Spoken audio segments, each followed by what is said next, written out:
मुहर्रम का चांद हुसैन की फतह का ऐलान। ये गम हमें रुलाता जरूर है, लेकिन हम मुतमिन हैं कि हम हुसैन के कैंप में हैं। हम मुतमिन हैं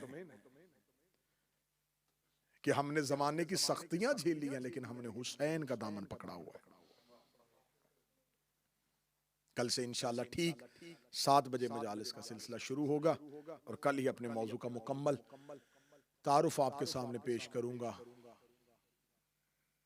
बेताब हो के शिया पूरी दुनिया में ये चांद देखते हैं। इस्लामी साल के 12 महीने 11 चांद इतने बेचैन नहीं करते जितना ये चांद बेचैन करता है। पूरे इस्लामी साल में बहुत से वाकयात हुए हैं।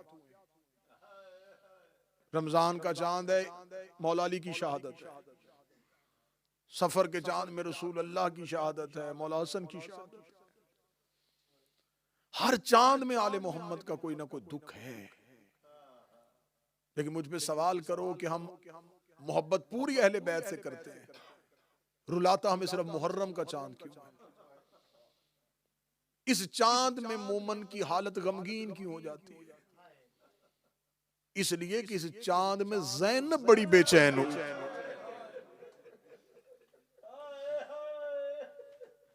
कोशिश करना, मैं असबाब मुहैया करने की कोशिश करूंगा। पहली मजलिस में कोई खुश आंख ना लेके जाए।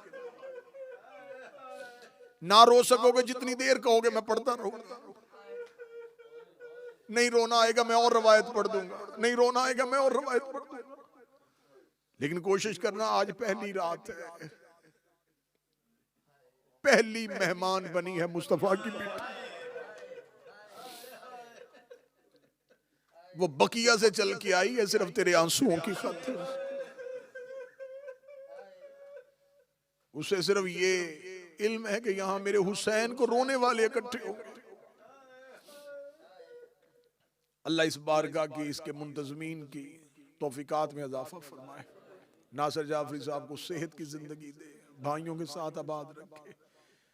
महमूद साहब, सप्तैन भाई, ये सारा सिलसिला, मलक साहब, हाजी साहब, ये पूरा सिलसिला ऐसे कायम दायम रहे। साजिद काज़मी साहब, वो भी शाह जी, ये तमाम वो लोग हैं जो इस इमाम बारगाह की जीनत हैं, जो मुस्तफ़ा की बेटी की खुशनूदी का एहतमाम करते हैं। ये चांद जो थोड़ी देर के बाद तुम आसमान पे देखो, ये चांद 61 हिजरी को जब मदीने में आया तो मदीने में इस चांद की पहली नजर बकिया में ज़हरा की कब्र पे। सिर्फ आंखों में तस्वीर बनाते जाना, मंजर मैं आपके सामने पढ़ूंगा। ये चांद मदीने में तुलू हुआ, जन्नतुल बकी की उदास अंधेरी कब्रों में एक टूटी हुई कब्र पे इस चांद की रोशनी गई। उस टूटी हुई कब्र से शिकस्ता पहलू वाली एक बीबी की आवाज आई, हुसैन अल्लाह के हवाले। ये चांद मदीने में आसमान पे चमक रहा था, या सहने फातिमा में चादर में लिपटी हुई अब्बास की मां ने इस चांद को देखा। बीबी उम्मुल बनीन ने आसमान पे मुहर्रम के चांद को देखा, रो के कहती, गाजी ज़ैनब तेरे आसरे पे गई थी। अब्बास मेरी लाज रख लेना। चांद मदीने के आसमान पे था, यहाँ हुसैन की बेटी सुगरा ने बाबे के सहन पे अकबर के पांव के निशान पे हाथ रखे, रो के कहती है, नानी उम्मे सलमा, जब से ये चांद तलू है मेरा दिल गरूब हो रहा है। मदीने में जन्नतुल बकी से लेके रोजा रसूल से लेके हवेली फातिमा, हर किसी ने इस चांद को देख के गिरिया किया। मैंने तुम्हें सुनाई मदीने में चांद की हालत, अब ज़हनों को लेके आओ। मुहर्रम का चांद 61 हिजरी, सूरज टीलों के पीछे गरूब हो रहा था और मुहर्रम का चांद टीलों से सर को उठा रहा था। एक मुख्तसर सा काफिला मंजिल की जानब चल रहा था। आगे आगे उस कारवां का मीरे कारवां मुर्तजस की जीन पे बैठा था फातिमा का चांद। उसके पीछे थे बनी हाशम के घोड़े, उसके पीछे थे अहले बैत की मुखद्दरात के महमल। हर बीबी के महमल के साथ उसके बेटे की सवारी आ रही थी। अकबर की मां पर्दा उठाती थी तो अकबर को देखती, कासिम की मां महमल का पर्दा उठाती तो हसन के यतीम को देखती, अली की आलिया महमल का पर्दा उठाती तो अपनी जोड़ी को देखती। हर मां पर्दा उठा के अपना लाल देख रही थी। एक महमल से पर्दा उठ नहीं रहा था, वो बीबी महमल में बैठी अपनी गोद को देख रही थी। रो रो के कह रही थी, असगर गर्मी इराक की है, तेरा जिस्म बड़ा नरम है। कोशिश करना कि आहो बुका बुला। हर मां महमल के बाहर बेटा देख रही थी। एक बीबी वो थी जो गोद में बच्चे को देख रही थी।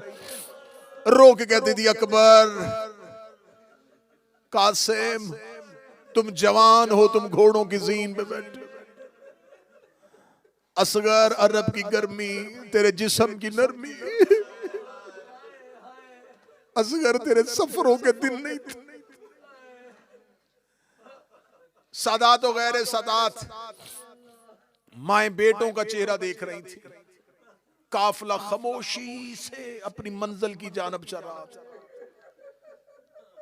काफिला गाजरिया और नैनवा, जिसे तुम करबो बला कहते हो, उससे एक मंजिल दूर पीछे पहुंच चुका था। एक मंजिल पहले ये काफिला चल रहा था और मुहर्रम का चांद रेत के टीलों से नमूदार हुआ। माओ ने बेटों के चेहरे देखे, बेटों ने अब्बास के चेहरे देखे, अब्बास ने हुसैन का चेहरा देखा। माएं बेटों के चेहरों से हालात का पता कर रही थी, बेटे अब्बास के चेहरे से हालात देख रहे थे, अब्बास हुसैन के चेहरे से हालात देख रहे थे। तुम्हारे ज़हन अगर उन टीलों पे चले गए हैं, अगले जुमले पे मातम हो जाएगा। माएं बेटे देख रही थी, बेटे अब्बास देख रहे थे, अब्बास हुसैन को देख रहे थे। अब्बास की निगाहें हुसैन के चेहरे पे थी। हुसैन ने रेत के टीलों पे मुहर्रम के चांद को देखा। ज़हरा के चांद के हाथों से घोड़े की लजामें निकल गई। हुसैन ने घोड़े की लजामों को छोड़ा, अब्बास ने घोड़े की लजामों से हाथ उठा लिए, कासिम ने अपने पांव रकाब से निकाल लिए, अकबर ने अपने हाथ लगाम से उठा लिए। माएं अपने महमलों में बेचैन हो गईं कि हमारे बच्चों ने सवारियों की लजामें क्यों छोड़ दी हैं। हाशमी परेशान हो गए कि अब्बास ने लजाम से हाथ क्यों उठा लिए हैं। हुसैन के लब हिलने शुरू हुए। अब्बास हुसैन के करीब गए। हुसैन की टीलों पे आवाज आई, इन्ना लिल्लाहि व इन्ना इलैहि, इन्ना लिल्लाहि व इन्ना इलैहि राजिऊन। इधर हुसैन ने इन्ना लिल्लाह पढ़ा, पीछे अब्बास ने इन्ना लिल्लाह पढ़ा, पीछे अकबर ने इन्ना लिल्लाह पढ़ा, पीछे अली की बेटियों ने इन्ना लिल्लाह पढ़ा। ज़ैनब की आवाज आई, अब्बास एक बार हुसैन को कहे बहन के महमल के करीब आइए। हुसैन की सवारी आलिया के महमल के करीब गई।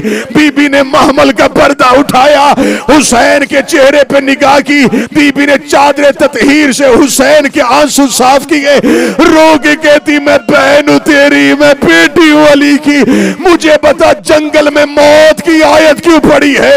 हुसैन की आवाज आई, ज़ैनब मुहर्रम का चांद तलू हो गया है, तेरा गरीब 9 रातों का महवार रह गया है। इतना कहना था, ज़ैनब की आवाज आई, मेरे महमल के पीछे एक काले बुरके वाली बीबी रो रो के कह और ये ज़ैनब जंगलों में उजड़ गई, टीलों में उजड़ गई, परदेश में उजड़ गई। मातमे हुसैन।